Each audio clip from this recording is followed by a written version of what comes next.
Hey, what's up guys? This is Anthony from Anthony's Customs, and for this review, we are looking at the new Marvel Legends Miles Morales from Into the Spider-Verse, part of the Stiltman Build-A-Figure wave. And just like the other ones from this movie, it's another really good release. I don't know what the deal is with Hasbro. I'm sure they have some kind of plans, but I'm guessing it's from the people who push papers rather than sculpting clay, because half their figures are incredibly good for the price, and that maybe not half, that's probably generous, and then the other half are just not even close to worth being called collectibles. But this, for instance, is about as good as you could get. Like, I really don't think you could do any better for the price point. It's weird to me how much of a dichotomy there is between different figures from the same company. So anyway, let's go ahead and get this off the stand and take a closer look. This guy stands just about 5 3/4 inches, which makes him pretty close to, let's say, 14.5 centimeters. And before we get into it, and before we do a question of the day, I just want to clarify something I said a minute ago. I understand that different amounts of budget are applied to different things, but there are things that can be changed for most of these figures that would not affect the budget. It simply affects planning and sculpting and engineering, but wouldn't cost more. So that's what I was getting at. Okay, so let's do a question of the day.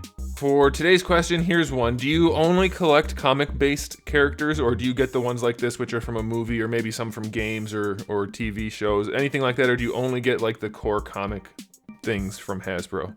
I'm curious. I know a lot of people stopped with the MCU stuff, but something like this is somewhere in between, so I'm curious about that. Okay, so first off, aesthetics.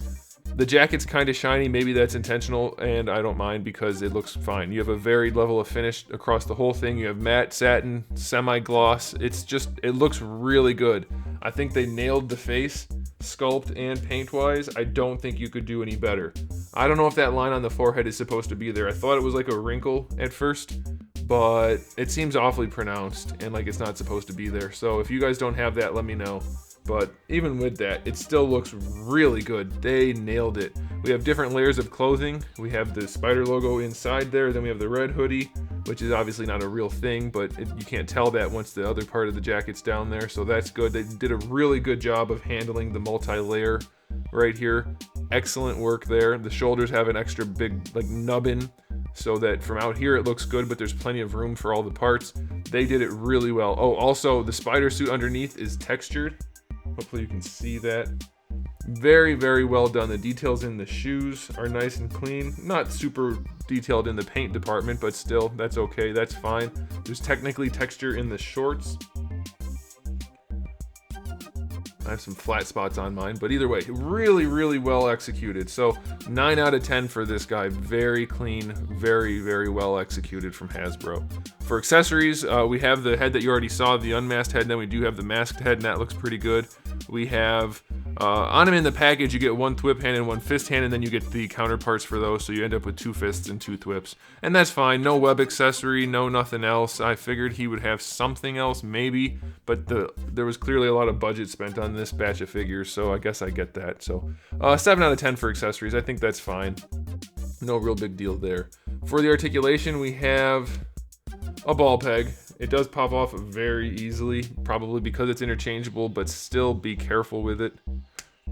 His neck is pretty soft. You end up with a decent amount of gapping, but you won't notice it in most cases.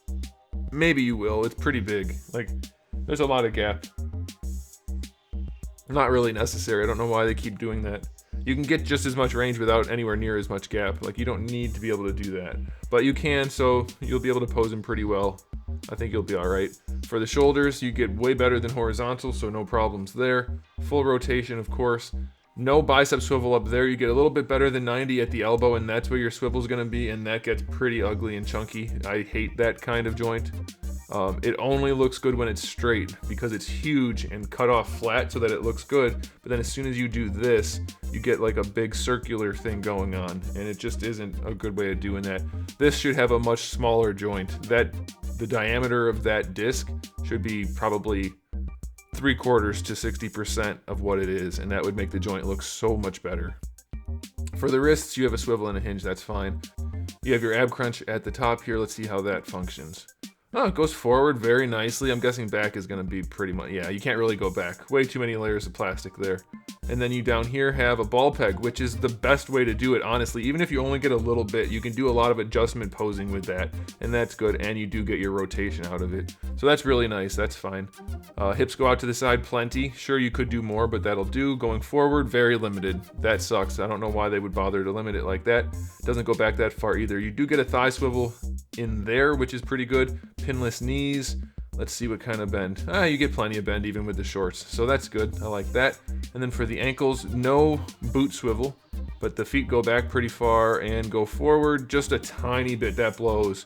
That blows. Without a toe hinge, which is bad in general, you really need to be able to bring that foot farther than a regular human could, and even a lot of humans could go farther anyway, so that would definitely be helpful. Ankle rocker is, it's okay. So articulation's not the best. It'll definitely do. I'll give it a 7. But this guy's shining moment really is just the aesthetic. They nailed it hard. That sounds terrible. You know what I mean? They did a good job. I think so. I think anybody who's into this type of figure, anybody who's into this character or the movie or anything, any reason you have to buy this, go ahead and get it. I don't think you'll be disappointed. I'm going to give it a final verdict of 8 out of 10. The limitations in articulation are definitely a problem for a Spider-Man character, but everything else is on point for sure. Very highly recommended. I think you guys will like it. So there it is, guys. Thanks for watching. If you enjoyed the video, give it a thumbs up. If you didn't, give it a thumbs down. And if you haven't subscribed, you might want to. I have new videos almost every single day and thousands already on the channel. So make sure you come back for all of that. And in the meantime, keep collecting.